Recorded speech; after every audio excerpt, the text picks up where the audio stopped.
इन memes का foreign version देखकर आप सच में हैरान होने वाले हो। और ये जो आप शोज में या कार्टून्स में ये घर देखते थे, ये रियल लाइफ में दिखते कैसे हैं, आगे आपको वीडियो में पता चलने वाला है। क्योंकि इन्हें देखकर आप सच में शॉक रह जाने वाले हो। आप जो texting culture time LOL lol लिखते हो ना, इसको अभी बंद कर दो, क्योंकि आपको पता भी नहीं कि आप क्या गलती कर रहे हो। और ये जो आप मार्केट में ऑरेंजेस यानी कि ये संतरे देखते हो ना, इन्हें बेचने वाला ये कौन सी 1000 IQ ट्रिक लगाता है कि आप इसे खरीदने पर मजबूर हो ही जाते हो। भाई वीडियो को स्किप करने का सोचना भी मत, क्योंकि ये बहुत मजेदार होने वाला है। और अभी तक चैनल को सब्सक्राइब नहीं किया तो चैनल को सब्सक्राइब करके उस बगल वाले बेल आइकन को दबा देना। नंबर 17, इस सऊदी के शेख को देखो। ये एक टाइम पर बिलियनियर हुआ करते थे, लेकिन आज इन्होंने अपना बिलियनियर स्टेटस खो दिया। और इसका रीजन ये नहीं है कि इनकी कंपनी लॉस में चली गई या ऐसा कुछ, बल्कि इन्होंने 16 बिलियन से ज्यादा रुपए चैरिटी में डोनेट कर दिए। इनका नाम है सुलेमान बिन अब्दुल अजीज और ये सऊदी के बिलियनियर हुआ करते थे। पर फिर उन्होंने सोचा कि अपने पैसों से उन लोगों की मदद करनी चाहिए जो उनके जितने फॉर्चुनेट नहीं है, और इसीलिए इन्होंने पैसों को डोनेट कर दिया। नंबर 16, आपने अगर कभी कार चलाई है और उसने गियर शिफ्ट किया है, तो आपने कभी सोचा है कि ये गियर शिफ्ट होता कैसे है? एक बार इस वीडियो को देखो। ये बहुत ही ज्यादा इंटरेस्टिंग वीडियो है, जो कि काफी अच्छे से एक्सप्लेन करता है कि जब हम गियर चेंज करते हैं तो मैकेनिकल तरीके से कार के अंदर गियर चेंज कैसे हो रहा होता है। ऑटोमेटिक कार का भी सिस्टम ऑलमोस्ट सिमिलर होता है, बट वो ऑटोमेटिक होता है, यानी कि उसमें आपको स्विच नहीं करना पड़ता, वो अपने आप हो जाता है। लेकिन स्विच होने का सिस्टम कुछ इस तरीके से ही होता है, पर हाँ थोड़ा डिफरेंस है। नंबर 15, अगर कोई आपको लॉल कहेगा तो आपको लगेगा ये कोई फनी बात कह रहा है या फिर मजाक कर रहा है, पर इंटरनेट से पहले लॉल का मतलब होता था लॉर्ड्स ऑफ लव, यानी कि एक तरीके से गुड बाय कहने के लिए या फिर किसी के लिए अफेक्शन दिखाने के लिए ये यूज किया जाता था। पर अब लॉल का मतलब लॉर्ड्स ऑफ लाफ्टर बन के रह गया है, और इसीलिए लोगों को लगता है कि भाई ये तो कुछ फनी कह रहा होगा, और इसका पूरा मतलब ही बदल गया। नंबर 14, मिकी माउस के कैरेक्टर गूफी को आपने देखा ही होगा, पर अगर मैं आपको पूछूं ये कौन सा जानवर है, तो ज्यादातर लोग डॉग कहेंगे। और हाँ, ये थोड़ा बहुत डॉग की तरह लगता है, लेकिन मैं आपको बताता हूँ कि ये डॉग नहीं बल्कि काऊ है। मैं बचपन से मिकी माउस देखता आ रहा हूँ, और गूफी तो मेरा one of the favourite character है। फिर भी मुझे आज जाकर पता चला कि ये डॉग नहीं बल्कि एक काऊ है। नंबर 13, इस फर्स्ट वाली इमेज को देखो। आपको लग रहा होगा ये कुछ हमारा नाइट स्काई है, और ये ऐसा ही होता है, लेकिन रियलिटी में ये ऐसा है ही नहीं, क्योंकि हम सब सिटी में रहते हैं और गाँव में भी आजकल पोल्यूशन होता ही है, जिस वजह से स्काई एकदम डल हो गया है, और सिटी लाइट्स की वजह से हमें और भी कम स्टार दिखते हैं। पर एक्चुअली में नाइट कुछ ऐसे दिखते हैं। अभी भी अर्थ पर कुछ ऐसी जगह है जहाँ से आपको इतना क्लियर स्काई दिख सकता है, पर पास्ट में जब टेक्नोलॉजी इवॉल्व नहीं हुई थी तब सच्ची में स्काई बहुत ज्यादा ब्यूटीफुल दिखता था। नंबर 12, ऑरेंज की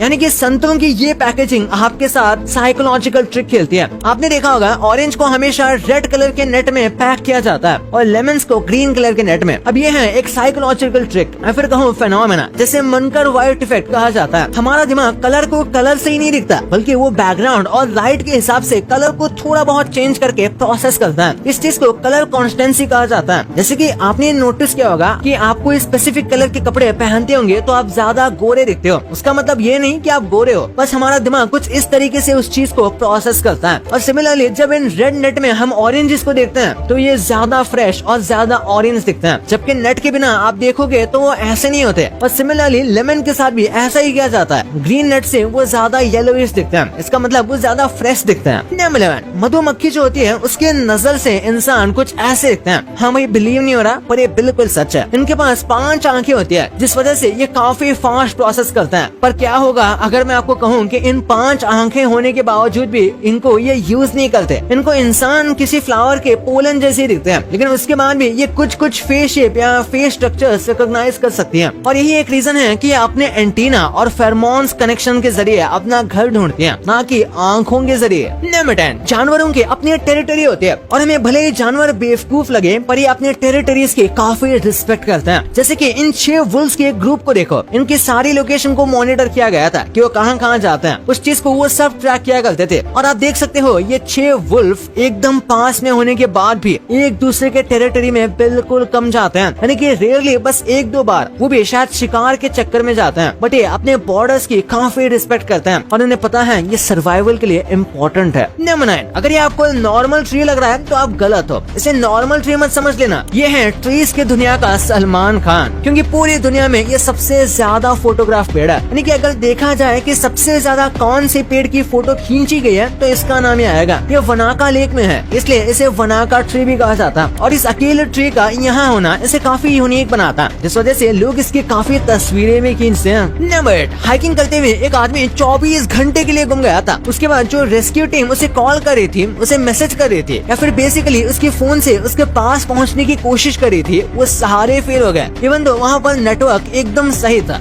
पर ऐसा क्यों? क्योंकि उस आदमी ने कोई कॉल या फिर मैसेज का रिप्लाई ही नहीं किया, क्योंकि उसे लगा कि ये कोई रैंडम अननोन नंबर है, तो उसे नहीं उठाना चाहिए और उसे यहाँ से बाहर निकलने पर ध्यान देना चाहिए, जबकि वो नंबर उसे वहाँ से बाहर निकालने के लिए सबसे यूजफुल था। नंबर 7, यार फाइंडिंग नीमो काफी नॉर्मल और होल सैड स्टोरी लगती है, जिसमें एक बाप अपने बेटे को ढूंढने की कोशिश करता है, पर इसकी एक काफी डार्क थ्योरी भी है। कई लोग मानते हैं कि नीमो के पापा को स्किज़ोफ्रेनिया है और नीमो का एक्चुअल मतलब होता है नथिंग, यानी कि फाइंडिंग नथिंग। दरअसल ट्रॉमा की वजह से मार्लिन को ऐसा लगता है कि उसके सारे बच्चे और बीवी नहीं मरे थे, बल्कि एक बच्चा जिंदा रह गया था और फिर वो उसे ही ढूंढने का ट्राई करता है। और इसके साथ जो है डोरी, उसे तो वैसे भी अमनेशिया की बीमारी है, बट हाँ ये बस एक थियोरी है, एक्चुअल में ये होलसम ही है। नंबर 6, कुछ ऐसे इंजरीज होते हैं जो कि लोगों के कैरियर को खत्म कर देते हैं, लेकिन उसी के साथ कुछ ऐसे इंजरीज होती है जो कि लोगों के कैरियर को बना देती है। तरीक अमातो उन्हीं में से एक है। दरअसल एक बार इनका सर पूल के कंक्रीट पर लग गया, जिसके बाद इन्हें कंकर्शन हो गया था और ब्रेन में इंजरी भी हुई थी, लेकिन इसकी वजह से इन्हें एक सिंड्रोम हो गया जिसे म्यूजिकल सैवेंट सिंड्रोम कहा जाता है, और इसकी वजह से ये एक म्यूजिकल जीनियस बन गए और एक कमाल के पियानो प्लेयर भी, जबकि इन्होंने कभी अच्छे से पियानो बजाना सीखा भी नहीं था, और इसी के साथ ये कमाल के म्यूजिक कंपोजर भी बन गए। हुआ इंजरी हो तो ऐसी। Number 5, chicks club asteroid. जी हाँ, ये वही एस्ट्रॉइड था जिसके गिरने की वजह से डायनासोर खत्म हो गए थे, पर एक फैक्ट है कि इस एस्ट्रॉइड का इम्पैक्ट इतना ज्यादा पावरफुल था कि इसने बहुत सारे अर्थ के रॉक्स, मार्स और यूरोपा जैसे हैवी बॉडीज पर पहुंचा दिए थे, और शायद ये जो पत्थर गए हैं इन पे अर्थ की कोई ना कोई लाइफ फॉर्म भी मौजूद हो सकती है, और उस टाइम पर अगर इनमें से कोई भी एक प्लेनेट हैबिटेबल होता तो हो सकता है वहाँ पर लाइफ फॉर्म भी हो सकती थी, और इसलिए अगर कोई दूसरी लाइफ फॉर्म हमें मिलती है तो हो सकता है वो अर्थ से भेजी हुई ही हो। बट अगेन अभी इन दोनों जगह पर लाइफ फॉर्म का सर्वाइव करना इम्पॉसिबल है। नंबर 4, पलाऊ, जो कि एक देश है, यहाँ पे एक लेक है जिसे जेलीफिश लेक भी कहा जाता है। ये एक टूरिस्ट अट्रैक्शन भी है, क्योंकि आप यहाँ पर जेलीफिश के साथ स्विमिंग कर सकते हो, और लोगों को लगता है कि जेलीफिश बहुत ज्यादा खतरनाक है क्योंकि ये जहरीली होती है और काटती भी है। बस सरप्राइजिंगली यहाँ पर जो जेलीफिश है उन्होंने अपने स्टिंग करने की एबिलिटी, यानी कि काटने की एबिलिटी खो दी है, जिस वजह से ये जेलीफिश एकदम हार्मलेस होती है। इसी वजह से यहाँ पे लोगों को तैरने दिया जाता है। नंबर 3, ये है फायर फ्रॉग, और इस फ्रॉग के मुंह से आग निकलती है। यार मैं मजाक कर रहा हूँ, ऐसी कोई बात नहीं है। ये एक नॉर्मल फ्रॉग है जिसने एक फायर फ्लाई को निगल लिया, और वो फायर फ्लाई अभी तक इसके पेट में जिंदा है, जिस वजह से वो अंदर से शाइन कर रही है और फ्रॉग का पेट भी चमक रहा है। ऐसे में बिल्कुल ऐसा लगता है जैसे कि ये कोई फायर फ्रॉग हो जो कि मुंह से आग निकालता हो, बिल्कुल जैसे मूवीज में ड्रैगन्स होते हैं ना, वैसे ही। नंबर 2, आपने कार्टून्स में या एनिमे में बहुत सारे घर देखे होंगे, पर आपने सोचा है कि ये घर